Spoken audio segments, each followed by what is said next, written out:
Neighborhood Quarter Guy here, and today I found some pretty interesting news that might not sit too well with Vita owners.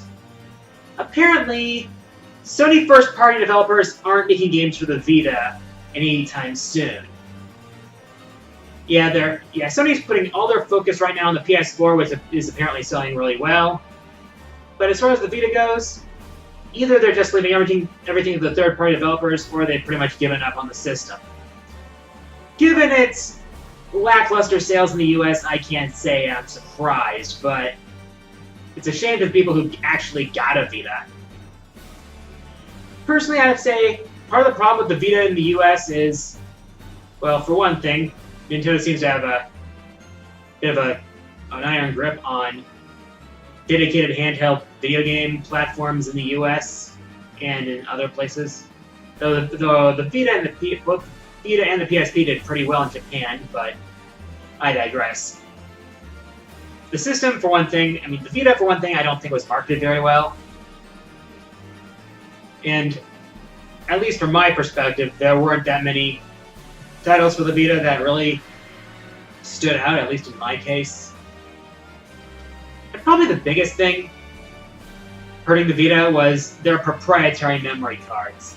I believe it was called the Memory Stick Duo. It's they were exclusive to the system, they were exorbitantly expensive, and Nintendo, on the other hand, you could just, for the 3DS, you could just get an SD card or a micro SD card in the case of the new 3DS.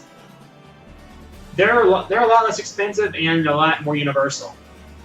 So I guess that contributed to the problems that the Vita's been having in sales. On the one hand, it could be just that Sony's counting on the third parties to carry the Vita, but it could just as likely be the fact that Sony's just given up on the Vita. They've just accepted that it's not gonna do well, that it's pretty much a failure. Well, whatever happens, I feel sorry for those who actually got a Vita. Next issue. I've been thinking, I don't know, but I'm not sure if I want to continue the League of Law series. I have a few videos in the pipe, but I'm just not having quite as much fun editing the League of Law videos as I had been when I started the series. I started the League of Law series in hopes of expanding my demographic, but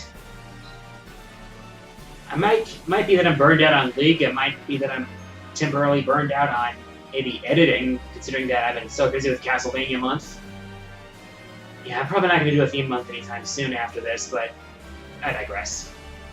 I want to know what you think on this. I put up a poll on my Twitter if you think I should continue League of Law, if you're entertained by it. Yeah. Speaking of straw polls, the next straw poll for week 4 of Castlevania month for my live stream.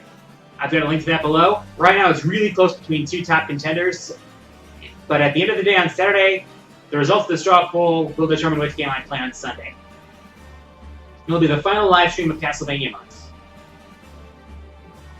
Now, for my question of the week, my week 3 countdown was top 10 worst Castlevania bosses, so I'd like to know, which boss from Castlevania pissed you off the most?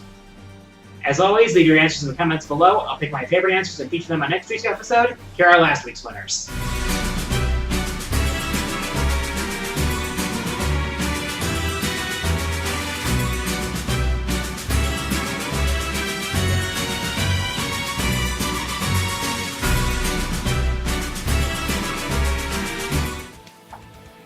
And with that, time for the fourth wall mailbag. Now, there weren't a lot of questions that I could get really good answers to this week, so there was only a few questions this week. Remember to send me your questions via YouTube messages. That's how I get my questions. First question this week comes from Daniel King, who asks, if Skullgirls were to get a guest character, who would you want it to be? Personally, I could see Shantae joining the roster of Skullgirls as a special guest character. There are some connections between Skullgirls and Shantae. For one thing, Christina V voices both Sarabella in Skullgirls and Shantae in the Shantae series.